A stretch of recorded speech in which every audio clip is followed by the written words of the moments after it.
আজ থেকে তৈরি পোশাক কারখানাগুলোতে গ্যাস সংকট থাকবে না বলে জানিয়েছেন বিদ্যুৎ, জ্বালানি ও খনিজ মন্ত্রণালয়ের উপদেষ্টা মোহাম্মদ ফাউজুল কবির খান। সকালে সাভারের আশুলিয়ার ডিইপিজেড এলাকায় নতুন জোনে বিদ্যুতের পাওয়ার প্ল্যান্ট পরিদর্শন শেষে সাংবাদিকদের তিনি একথা বলেন। উপদেষ্টা আরও বলেন, পল্লী বিদ্যুৎ সমিতিতে আন্দোলন করার কোনো প্রয়োজন নেই। আন্দোলনকারীদের যেসব দাবি সেগুলো সমাধান করার চেষ্টা করা হবে বলেও জানান তিনি। এর আগে উপদেষ্টা আশুলিয়ার পল্লী বিদ্যুৎ অফিস পরিদর্শন করেন। এ সময় সেনাবাহিনীর ঊর্ধ্বতন কর্মকর্তারা উপস্থিত ছিলেন।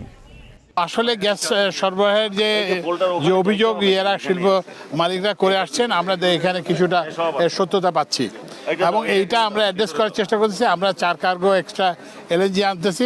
আমরা আশা করতেছি এইটা ওই একটা কার্গো আসছে, কিন্তু এটা ওই যে সমুদ্রের উত্তাল আবহাওয়ার জন্য এটা ডকিং করতে পারে না। তো এখন এটা ডকিং করছে। তো আমরা আশা করতেছি আজকে বিকালের মধ্যেই, সন্ধ্যার মধ্যেই পরিস্থিতির উন্নতি হবে।